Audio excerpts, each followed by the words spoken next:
नमस्कार, आप देख रहे हैं हमारा खास प्रोग्राम 3 बजे की 3 बड़ी खबरें। आपके साथ मैं हूं मीनाक्षी रदत। इस प्रोग्राम में हम बात करते हैं दिन की उन 3 बड़ी खबरों की जिनका आपकी जिंदगी से सीधा कनेक्शन होता है।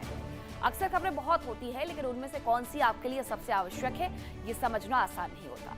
इसलिए इस प्रोग्राम के माध्यम से हम आपके लिए चुनकर खिलाते हैं 3 ऐसी अहम खबरें जिनका असर कहीं ना कहीं आपकी जेब, आपकी सुरक्षा या फिर आपके रोजमर्रा के जीवन पर पड़ता है। हमारा मकसद है कि कम समय में आपको साफ, सरल और काम की जानकारी दें, जिससे आप हर जरूरी खबर से अपडेट रहें। तो 3 बजे की 3 बड़ी खबरों में हम कौन सी खबरें आपके लिए लेकर के आए हैं, चलिए आपको बता देते हैं। सबसे पहली खबर में हम बात करेंगे 5 राज्यों के कल आने वाले चुनाव नतीजों की। 5 राज्यों में कल किसकी सरकार बनेगी, आखिर किसके सिर सत्ता का ताज सजेगा, कौन होगा पास और किसकी उम्मीदें टूट जाएंगी। जनता के फैसले से पहले सियासत के हर समीकरण का हम विश्लेषण करेंगे। वहीं दूसरी खबर है मौत के एयर कंडीशनर की। नाम सुनकर के अजीब लगेगा, लेकिन ये सच है। भीषण गर्मी के बीच एक ऐसा उपकरण चर्चा में है जो राहत नहीं बल्कि खतरे की घंटी बनते जा रहा है। सवाल ये कि क्या आपकी ठंडक कहीं आपकी जिंदगी पर भारी तो नहीं पड़ रही। कैसे एक छोटी सी लापरवाही मौत का कारण बन सकती है, इस पर भी करेंगे विस्तार से बात। वहीं तीसरी खबर है भारत के लिए हॉर्मुज से आई खुशखबरी की। दुनिया के मंच पर फिर से भारत का कद बढ़ा है, एक ऐसी उपलब्धि जिसने देश को गर्व करने का मौका दिया। आर्थिक मोर्चे से लेकर रणनीतिक ताकत तक भारत लगातार दुनिया को अपना दम दिखा रहा है। अब आई है एक और बड़ी खबर जो सिर्फ सरकार की नहीं बल्कि हर भारतीय के लिए राहत और गर्व दोनों को लेकर के आई है। क्या है ये खुशखबरी, इस पर भी हम करेंगे विस्तार पूर्वक चर्चा। तो चलिए करते हैं शुरुआत। तो सबसे पहले आपको बताते हैं पहली खबर के बारे में, क्योंकि कल 5 राज्यों के चुनाव नतीजे आने वाले हैं और कल वोटों की जैसी गिनती होगी उसके साथ ये तय हो जाएगा कि इन 5 राज्यों में आखिरकार इस बार किसकी सरकार बनते हुए नजर आती है। मतगणना को लेकर के तमाम तैयारियां पूरी कर ली गई हैं। मतगणना के लिए विशेष इंतजाम किए गए हैं। स्ट्रांग रूम पर कड़ा पहरा है, चप्पे चप्पे पर निगरानी रखी गई है। देश के 5 राज्यों में लोकतंत्र अब अपने सबसे निर्णायक मोड़ पर है। महीनों की रैलियों, वादों की बरसात, आरोपी की बौछार और अब बस एक ही दिन बाकी है जब ईवीएम से निकलेगा जनता का अंतिम फैसला। ये सिर्फ चुनाव नहीं, ये सत्ता की वो जंग है जिसमें हर पार्टी ने अपना पूरा दम झोंक दिया है। किसी के लिए ये प्रतिष्ठा की लड़ाई है तो किसी के लिए अस्तित्व की। कल सुबह से ही शुरू होगा इंतजार का वो लंबा दिन जब हर राजनीतिक गलियारों में सिर्फ एक ही सवाल गूंजेगा, कौन बनेगा विजेता और कौन जाएगा सत्ता से बाहर। एग्जिट पोल्स ने माहौल गर्म कर दिया है, लेकिन असली तस्वीर तो कल ही सामने आएगी। और इस बार मुकाबला इतना कड़ा है कि हर सीट, हर वोट और हर राउंड काउंटिंग पर निगाहें टिकी रहेंगी। 5 राज्यों की इस महासंग्राम में जनता ही जज है और फैसला ऐसा होगा कि अगले 5 साल की राजनीति की दिशा तय कर ली जाएगी। मतगणना को लेकर के जबरदस्त तैयारियां की गई है। पर्यवेक्षकों की तैनाती कर दी गई है। पुलिस पर्यवेक्षक मतगणना केंद्रों पर निगरानी रख रहे हैं। मतगणना केंद्रों और आसपास सुरक्षा के सख्त इंतजाम है। पुलिस पर्यवेक्षक मतगणना कक्ष के अंदर नहीं जा सकेंगे। QR कोड आधारित फोटो पहचान पत्र जारी किए जाएंगे। मतगणना केंद्रों में केवल ID के आधार पर एंट्री होगी। गिनती एजेंट्स के साथ साझा की जाएगी। हमारे साथ हमारे सहयोगी सुशील तिवारी जुड़े हैं। सुशील, कल 5 राज्यों के जो परिणाम है वो सामने आने वाले हैं। हर पार्टी ये जीत का दावा कर रही है, लेकिन सच कल सामने आएगा एग्जिट पोल के बाद। क्या अब पार्टियां अपनी जीत के दम को और ज्यादा भरते हुए नजर आ रही हैं? बिल्कुल, अब समय आ गया है और अब मतगणना होनी है और 5 राज्यों के रिजल्ट आ जाने हैं। इसमें सबसे ज़्यादा जो अहम माना जा रहा है बंगाल और आसाम को। आसाम में तीसरी बार हैट्रिक हेमंत बिस्वा मारेंगे, सवाल उठता है क्योंकि हर व्यक्ति की निगाह आसाम पर है और बंगाल पे है। अगर हेमंत बिस्वा हैट्रिक मारेंगे, तीसरी बार वो मुख्यमंत्री बनेंगे और लगभग 10 वर्षों से लगातार वो सत्ता में है। और इस बार भी जो प्रचार के हिसाब से दिख रहा है, जिस तरह उनकी कोशिशें दिख रही हैं, फिर से वो लौटते हुए दिखाई पड़ रहे हैं।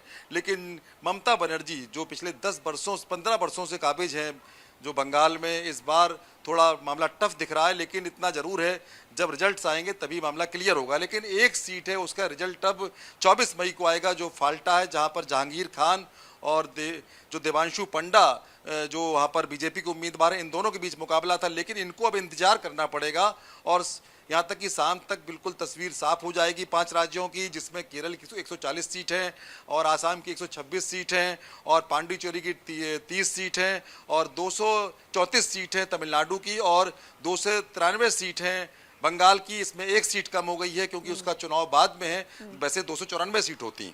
तो ये सब फैसला कल आ जाएगा और काफ़ी महत्वपूर्ण फैसले कल आएंगे।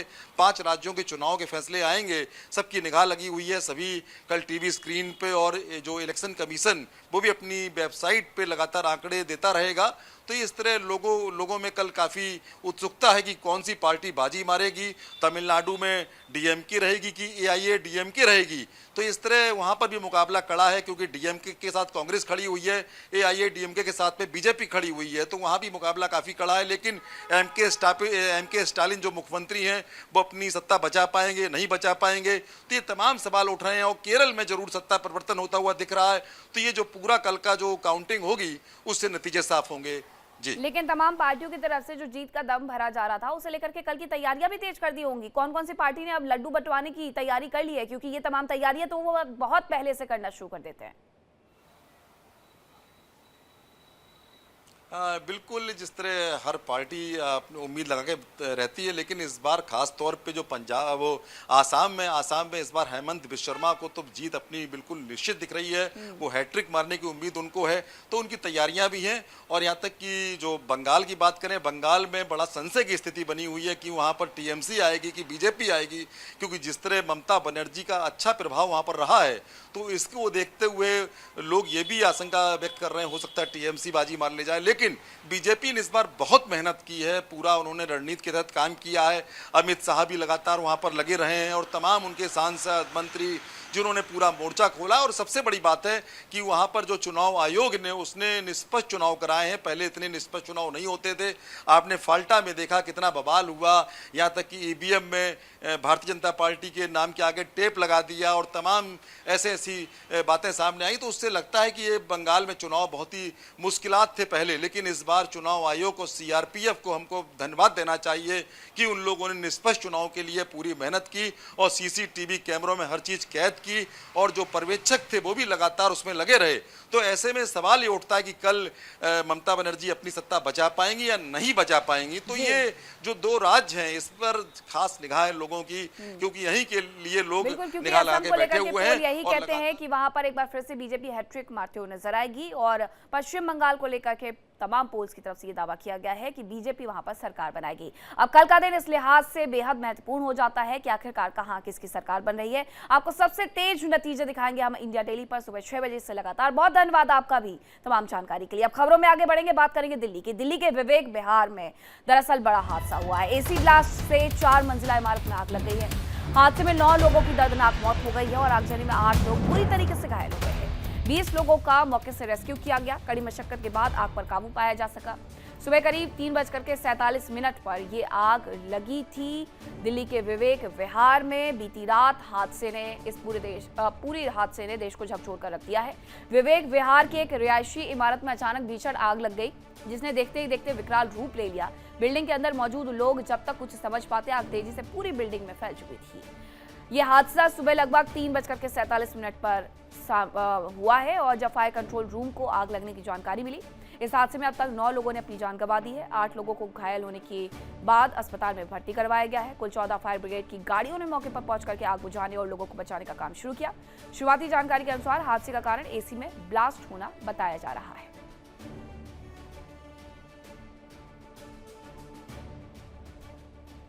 पता लगा 1-1.5 घंटे पहले, मैं तुरंत आ गया था। तुरंत आते ही मैं ऊपर गया। अभी ऊपर से जस्ट मैं अभी नीचे आया हूँ। तो ऊपर जो जस्टिफाई बॉडी करी है, 2nd फ्लोर पे एक बैक साइड पे 5 बॉडी करी हैं, जो कि बिल्कुल पहचानने में भी नहीं आ रही कि लेडीज है या जेंट्स है।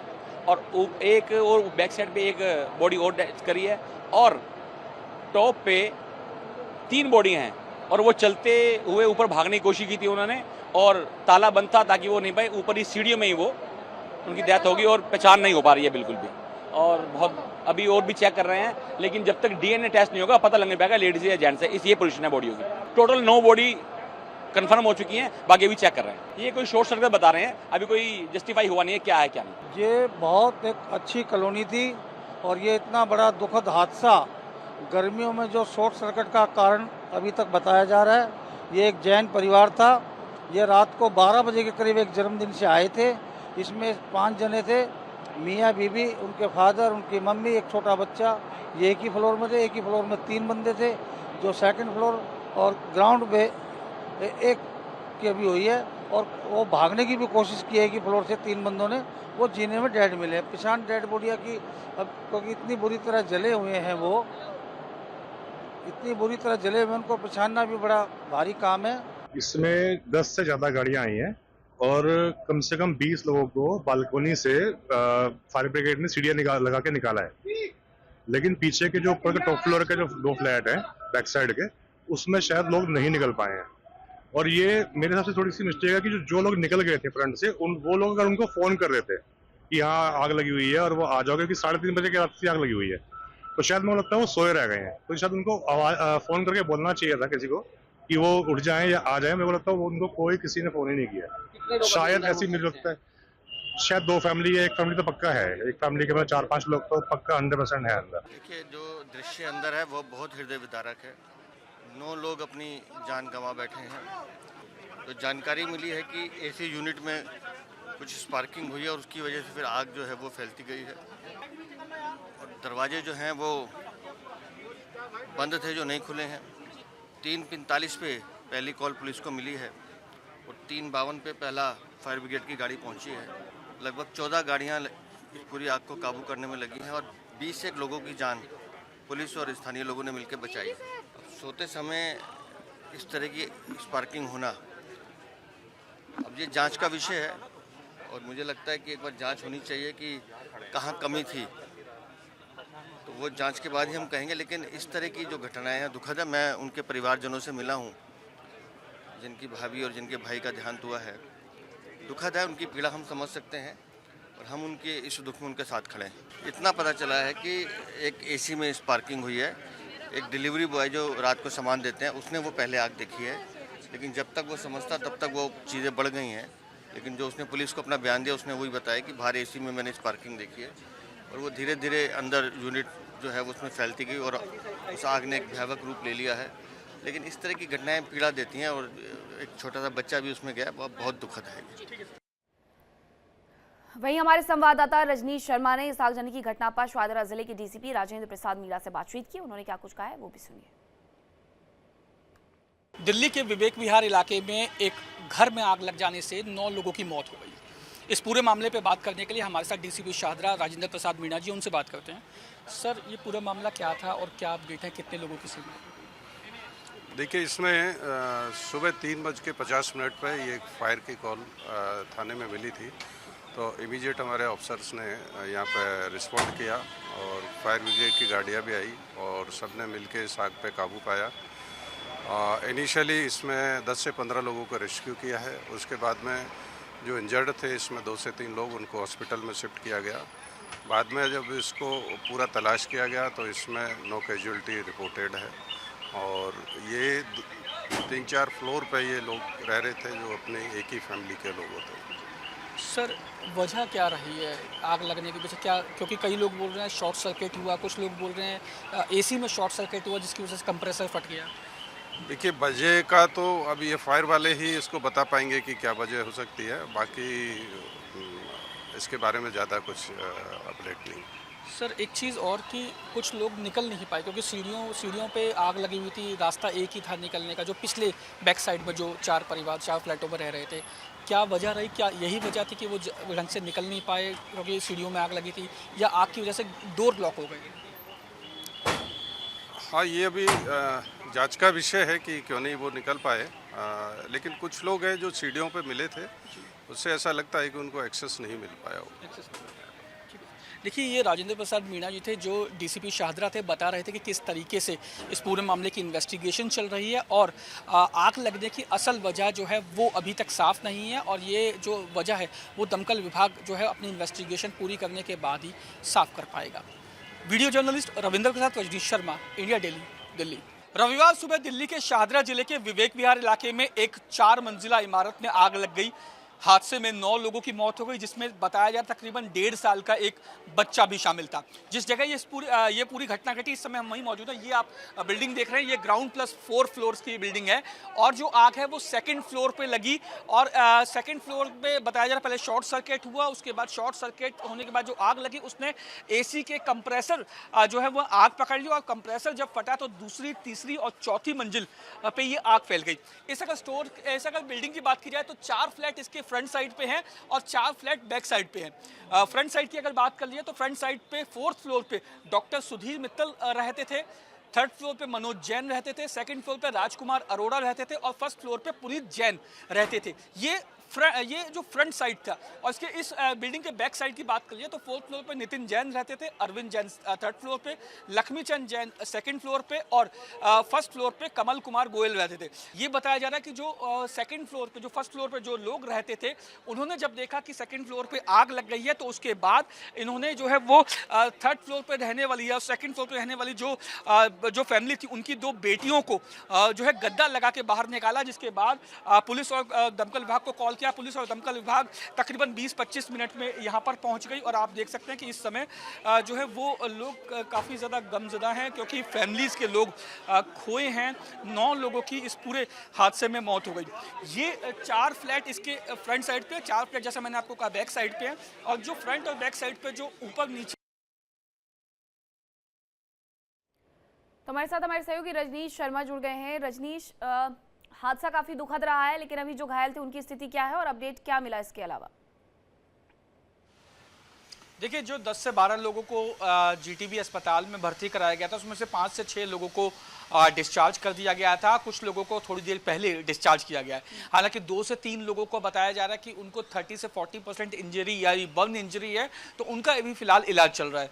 जैसा कि जो इंडिया डेली की रिपोर्ट में जब मैं मौके पर मौजूद था तो साफ तौर पर यह सामने आया कि 9 लोगों की मौत हो गई। हालांकि दमकल विभाग की अगर बात की जाए तो दमकल विभाग ने ये साफ किया है कि जो AC में जो है ब्लास्ट हुआ था, जिसके बाद ये आग जो है वो दूसरी से तीसरी और तीसरी से चौथी मंजिल पर फैल गई। जहां तक बात डीसीपी शाहदरा राजेंद्र प्रसाद मीणा की बात है तो उन्होंने साफ तौर पे इस बात को स्वीकार किया था कि जो एक्सेस था, जो जीना था, जो स्टेयर्स थी, उनमें बाहर और अंदर जाने का जो है वो एक ही रास्ता था और लोग जो है वो वहां से बाहर नहीं निकल पाए। एक कारण और सामने ये आया था कि जो फ्लैट्स थे, जिन फ्लैट्सों में ये 9 मौतें हुई हैं, 4th फ्लोर में जो है वो 5 लोगों की मौत हुई है और 2nd फ्लोर पे 4 लोगों की मौत हुई है। ये 9 लोग इसलिए बाहर नहीं निकल पाए क्योंकि अंदर का जो इनका मेन गेट था वो इलेक्ट्रॉनिक गेट था और वो आग लगने की वजह से लॉक हो गया, जिसके चलते लोग बाहर नहीं निकल पाए और एक आधा लोग जो बाहर निकल पाए वो लोग जो है आग में झुलसकर उनकी मौत हो गई। जैसा शहीद भगत सिंह जो सेवा दल था उनके मनीष से मेरी बात हुई तो उन्होंने साफ तौर पर बताया कि जब वो बॉडीज को अंदर उतारने के लिए गए थे तो बॉडीज पूरी तरीके से जली हुई थी, फर्श के साथ चिपकी हुई थी बॉडी थी। आप सोचिए कि कितना भयावह वो नज़ारा रहा होगा। हालांकि दुखद बात एक ये भी है कि इस पूरे हादसे में 9 लोगों में 1.5 साल का एक बच्चा भी था जिसकी मौत हो गई। 3rd फ्लोर की जहां तक बात है, 3rd फ्लोर में जो 5 लोगों की मौत हुई, टोटल 9 लोग वहां पर रहा करते थे, जिसमें से 4 लोग बाहर गए हुए थे, वो चारों लोग बच गए। जिसमें 2nd फ्लोर पे जो 4 लोग की मौत हुई है उनमें से एक शख्स महाकाल के दर्शन करने गया हुआ था, इसीलिए वो बच गया। फिलहाल ये हादसा काफी दुखद है और जो पुलिस है और दमकल विभाग है वो अपने अपने लेवल पे इन्वेस्टिगेशन करने में जुटे हुए हैं। जी बहुत धन्यवाद आपका तमाम जानकारी के लिए रजनीश। खबरों में आगे बढ़ेंगे। तीसरी खबर आपको बताते हैं, जहां हॉर्मुज से एक अच्छी खबर सामने आई है। एमटी सर्वशक्ति ने हॉर्मुज को पार कर लिया है। 46,000 टन LPG लेकर के ये टैंकर आ रहा है। 13 मई को एमटी सर्वशक्ति भारत पहुंच जाएगा। मिडिल ईस्ट में अमेरिका और ईरान के बीच जारी संघर्ष और तनाव की वजह से वैश्विक ऊर्जा आपूर्ति संकट से घिरी हुई है। दूसरी तरफ अमेरिकी नौसेना ने ईरानी बंदरगाहों को घेरने के लिए स्ट्रेट ऑफ हॉर्मुज में नाकेबंदी कर रखी है, जिसके कारण दुनिया के सबसे महत्वपूर्ण एनर्जी कॉरिडोर पर गंभीर दबाव बना हुआ है। इन सबके बीच में आज स्ट्रेट ऑफ हॉर्मुज से भारत के लिए अच्छी खबर सामने आई है। दरअसल मार्शल द्वीप के झंडे वाला एक LPG टैंकर जहाज एमटी सर्वशक्ति 46,313 मीट्रिक टन LPG के साथ स्ट्रेट ऑफ हॉर्मुज को सुरक्षित रूप से पार कर चुका है। इस तेल टैंकर जहाज पर कुल 20 चालक दल के सदस्य सवार हैं, जिनमें से 18 भारतीय शामिल हैं। सूत्रों के अनुसार बताया गया है कि इस जहाज के 13 मई 2026 तक विशाखापट्टनम पहुंचने की उम्मीद जताई जा रही है। वहीं पार करने वाले जहाज मार्च से अब तक 10 जहाज हैं जो कि हॉर्मुज को पार कर चुके हैं, जिसमें से 9 LPG और 1 कच्चे तेल का जहाज शामिल है। अब सर्वशक्ति और देश गरिमा सुरक्षित पार इस जगह को कर चुके हैं। वहीं फंसे हुए जहाज पर्शियन गल्फ में 13 हैं। भारतीय ध्वज वाले जहाज है, एक भारतीय स्वामित्व वाला जहाज भी यहाँ पर फंसा हुआ है, लेकिन इनके भी जल्द से जल्द निकलने की संभावना जताई जा रही है, क्योंकि ईरान हो या फिर अमेरिका हो, दोनों के साथ भारत के कूटनीतिक रिश्ते कहीं न कहीं इस सर्वशक्ति के निकलने में सबसे बड़े हथियार बने हैं, जो बिना किसी रोक टोक के हॉर्मुज को पार कर चुका है। जहां से अमेरिका अभी तक ये दम भरते रहा है कि उसने 44 जहाजों को रोका है, तो ऐसे में भारतीय जहाज का वहां से निकलना अपने आप में फक्र की बात है। नासिर हमारे साथ जुड़ गए हैं। नासिर, ये अच्छी खबर भी है और साथ साथ भारत के कूटनीतिक रिश्तों का भी बखान करती है कि जब तमाम देशों के टैंकर्स को वापस लौटाया जा रहा है, उन सबके बीच में ईरान से लेकर के अमेरिका तक भारत के रिश्ते अच्छे होने की वजह से वहां से जहाज निकल पा रहे हैं। देखिए मीनाक्षी, ये भारतवासियों के लिए एक खुशखबरी है और इससे साफ साबित होता है कि भारत के कितने मजबूत रिश्ते जो है बाकी दूसरे कंट्रीज के साथ है। चाहे हम यूएसए की बात करें, ईरान की बात करें, लगातार हमने देखा जितने भी जहाज वहां से आज तक गुजरे उनको जो है वापस किया गया। लेकिन आज जो है सर्वशक्ति जो है, जो 46,000 टन LPG लेके जो है उन्हें सेफली जो है स्ट्रेट ऑफ हॉर्मुज जो है वो पास ऑन किया है और 13 मई तक जो है विशाखापट्टनम वो पहुंचेगी। इससे कहीं ना कहीं साफ लगता है कि भारत की रिश्ते जो है कितने मजबूत है बाकी अलग कंट्रीज के साथ। एक तरफ से अगर देखा जाएगा पूरी तरह से दबाव जो है बनाया जा रहा है, चाहे स्ट्रेट ऑफ हॉर्मुज पहले वहां पे बंद कर लेना, उसके बाद यूएस की तरफ से जो है नेवल ब्लॉकेड लगाना, उससे कहीं ना कहीं जो ग्लोबल क्राइसिस जो है वो हमें देखने को मिली। और कहीं ना कहीं अगर देखा जाएगा भारत एक ऐसा वाहिद मुल्क है जहां पे क्राइसिस कम यानी कि ना के बराबर जो है हमें देखने को मिली। उसके बाद इस टाइम अगर देखा जाएगा पड़ोसी मुल्क जो है जो एक कतरे तेल के लिए तरस रहा है। और अगर भारत की बात करेंगे तो भारत देश में अगर देखा जाएगा लगातार पेट्रोलियम भी मौजूद है और उसके साथ साथ बाकी LPG सिलेंडर्स की अगर बात करें वो भी मौजूद है। कहीं ना कहीं अगर देखा जाएगा इसे साफ साबित होता है कि भारत एक ऐसा देश है जिन्होंने अपने लोगों के हित के लिए जो है रिश्ते मजबूत बनाए। और वही तस्वीर जो है आज नजर आई जब स्ट्रेट ऑफ हॉर्मुज से 46,000 टन के करीब जो है LPG जो वेसल है वो उन्होंने पास ऑन किया और 13 मई तक जो है विशाखापट्टनम वो पहुंचेंगे। इससे कहीं ना कहीं अगर देखा जाएगा जितने भी जो क्राइसिस बनी हुई है उससे कहीं ना कहीं लोगों को राहत मिलेगी। और एक बात आप देखा जाएगा कि जो जहाज अभी फंसे हुए थे उनको भी जो है वापस लाया जाएगा और वो भी जो है LPG लेके, या चाहे हम क्रूड ऑयल की बात करें वो उन्होंने भी जो है सेफली वहां से पास ऑन किया है। और उसके साथ साथ हम पेट्रोलियम की अगर बात करें 9 टैंकर पेट्रोलियम के हैं वो भी पास ऑन किए गए हैं। स्पेशली सौरशक्ति की अगर बात करेंगे 20 से ज्यादा 20 के करीब क्रू मेंबर जो इसमें मौजूद है, जिसमें 18 जो है भारतवासी बताए जा रहे हैं। कहीं ना कहीं अगर देखा जाएगा पूरे भारतवासियों के लिए जो है एक खुशखबरी जो है वो हमें आज देखने को मिली, जहां पे चाहे हम चाइना की बात करें, रशिया की बात करें, तमाम तर जो वहां पे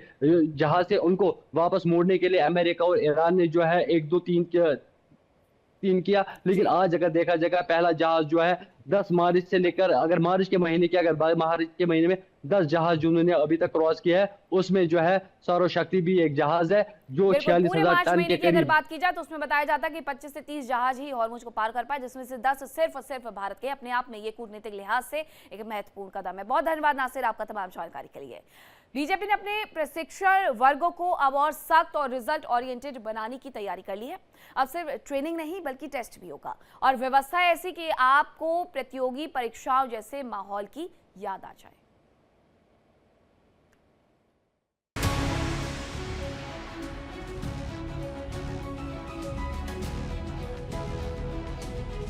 भोपाल समेत मध्य प्रदेश में संगठन को मजबूत करने के लिए बीजेपी ने नया प्रयोग शुरू किया है। जिला स्तर पर चल रहे प्रशिक्षण वर्गों के लिए नई गाइडलाइन जारी की गई है। अब इन वर्गों में शामिल होने वाले कार्यकर्ताओं को ट्रेनिंग के बाद परीक्षा देनी होगी,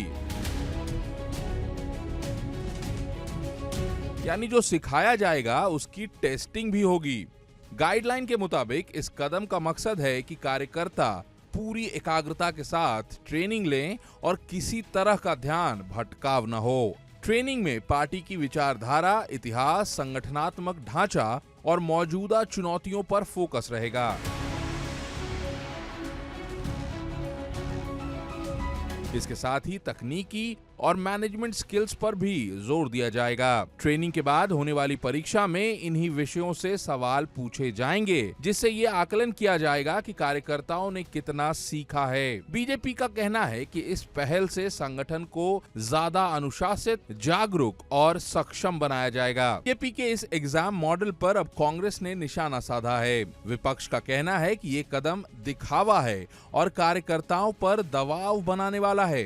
कांग्रेस के नेताओं का कहना है कि राजनीतिक प्रशिक्षण कोई प्रतियोगी परीक्षा नहीं होती। कांग्रेस ने तंज कसते हुए कहा, बीजेपी पहले सरकार के कामकाज का एग्जाम दे और जनता के मुद्दों पर जवाब दे, फिर कार्यकर्ताओं की परीक्षा ले। भारतीय जनता पार्टी अनुशासन के नाम पर हिटलरशाही कर रही है अपने कार्यकर्ताओं के साथ। भारतीय जनता पार्टी का कार्यकर्ता अनुशासित कार्यकर्ता, तो उसका आप इस तरीके से उपयोग करेंगे। मोबाइल आज विलासिता की चीज़ नहीं है, ज़रूरत की चीज़ बन गई है। आप मोबाइल बाहर रख के कौन सा प्रशिक्षण देना चाह रहे हैं, या आपको शक है कि आपका प्रशिक्षण कहीं लीक ना हो जाए? इस पूरे सिस्टम की सबसे खास बात, मोबाइल फोन पूरी तरह बैन रहेंगे। ट्रेनिंग सेंटर के बाहर मोबाइल जमा करने के लिए अलग काउंटर बनाए जाएंगे। मोबाइल जमा करने की प्रक्रिया भी प्रतियोगी परीक्षाओं जैसी होगी। टोकन सिस्टम के जरिए फोन जमा होंगे और बिना मोबाइल के ही एंट्री मिलेगी। यानी अब बीजेपी में संगठनात्मक ट्रेनिंग भी पूरी तरह एग्जाम मोड में आ गई है, जहां सीखने के साथ साथ परख भी होगी और अनुशासन सबसे बड़ा मंत्र होगा। बीजेपी का ये नया प्रयोग संगठन को कितना मजबूत बनाता है, ये आने वाले समय में साफ होगा। लेकिन फिलहाल ट्रेनिंग विद टेस्ट का ये मॉडल सियासत में चर्चा का विषय जरूर बन गया है। बीजेपी के नए ट्रेनिंग मॉडल पर सियासत तेज हो गई है। जहां एक तरफ बीजेपी इसे अनुशासन बता रही है, तो वहीं विपक्ष इसे दिखावा करार कर रहा है। इंडिया डेली के लिए भोपाल से कैमरामैन ओबेस के साथ मुक्ता पाठक। रुक रहे हैं छोटे से ब्रेक के लिए। कहीं मच जाएगा, खबरों का सिलसिला लगातार जारी। इंडिया डेली अब आपको स्मार्ट टीवी पर भी मौजूद है। इंडिया डेली 24/7 अब इन सभी प्लेटफॉर्म पर लाइव देखें।